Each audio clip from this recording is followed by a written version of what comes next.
Hello बच्चों, तो चलिए इस प्रश्न को पढ़ते हैं। वृत्तों का कुल फैमिली जो मूल बिंदु से होकर जाता है तथा वृत्त x square plus y square plus 4x minus 6y minus 13 बराबर 0 का लंब कोणीय है के केंद्रों का बिंदुपथ है।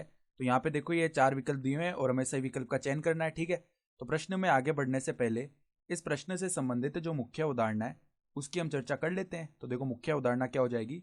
वृत्त x square plus y square plus 2g1x plus 2f1y plus c1 बराबर 0 व x square plus y square plus में 2g2x प्लस में 2f2y प्लस c2 बराबर 0 लंब कोणीय हो। अगर ये दोनों वृत्त लंब कोणीय हो रहे हैं, ठीक है, लंब कोणीय हो तो यहां से क्या प्रतिबंध आता है कि 2g1 g2 प्लस में 2f1 f2 इसका जो मान है ना वो c1 प्लस में c2 के बराबर आता है। ये होता है लंबकोणीय के लिए प्रतिबंध।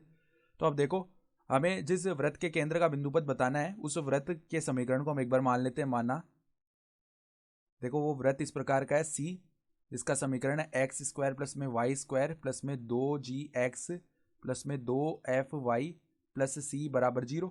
ठीक है, तो अब ये जो देखो वृत्तों का कुल है ये मूल बिंदु से होकर जा रहा है और इस वृत्त x square plus y square plus 4x minus 6y minus 13 बराबर 0 इसके लंबकोणीय है। तो अगर ये दोनों वृत्त लंबकोणीय होंगे ना तो यहाँ पे देखो प्रतिबंध लगा देते हैं हम। 2 गुणा में इसके लिए g का मान कितना है, देखो x का गुणांक 4 है तो उसका आधा कर देंगे तो 2 हो जाएगा। गुणा में देखो g प्लस में 2 गुणा में देखो f का मान -3 है, गुणा में यहाँ पे f बराबर में देखो क्या आ जाएगा, जो अचर पद है वो है -13 और यहाँ पे अचर पद है प्लस में c। तो यहाँ से देखो क्या समीकरण आया, 4g माइनस में 6f, ठीक है, बराबर में c माइनस 13, ये आ गया। अब देखो हमें बताया हुआ है कि ये जो वृत्त है मूल बिंदु से होकर भी जाता है। ठीक है, चूंकि c जो वृत्त है 0,0 से होकर जाता है, 0,0 ही होता है मूल बिंदु। ठीक है, तो संतुष्ट करवा लेते हैं बिंदु इसमें। तो यहां से देखो x और y के जितने भी पद हैं उनके स्थान पर हम 0 और 0 रख देते हैं। तो यहां से c का मान सीधा हमारा क्या आ जाएगा, 0 आ जाएगा। अब c बराबर 0 हम उसमें रख देते हैं 4g माइनस 6f बराबर c माइनस 13 लिखा हुआ है। ठीक है, तो यहाँ पर देखो 4g माइनस 6f बराबर c माइनस 13 है तो यहाँ पर c का मान हमने 0 रख दिया।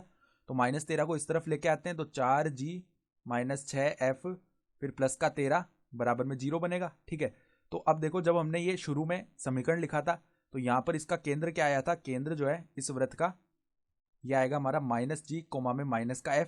ठीक है, ये आएगा केंद्र, सही बात है। तो यहाँ पर देखो अगर हम बिंदुपथ लिखना चाहते हैं केंद्र का तो 4 गुणा में -g का पद बना है तो हमें आगे एक माइनस लगाना पड़ेगा। ठीक है, फिर देखो प्लस में 6 गुणा में -f का पद बना लिया प्लस में 13 बराबर 0। अब बिंदुपथ के लिए हम इस -g और -f के स्थान पर x और y प्रतिस्थापित कर देंगे। ठीक है, तो यहाँ पर माइनस का 4x प्लस में 6y प्लस 13 बराबर 0 आ जाएगा। ठीक है, तो अब हम क्या करते हैं, देखो सभी पदों को उस तरफ लेके जाते हैं। यहाँ पे 4x प्लस का हो जाएगा -6y माइनस 13 बराबर 0, यह आ जाएगा बिंदुपथ। ठीक है, केंद्र का। तो अगर हम विकल्प देखना चाहें तो हमारा जो विकल्प डी है वो सही विकल्प हो जाएगा। ठीक है, तो आशा करता हूँ कि आपको ये प्रश्न समझ में आया होगा। धन्यवाद।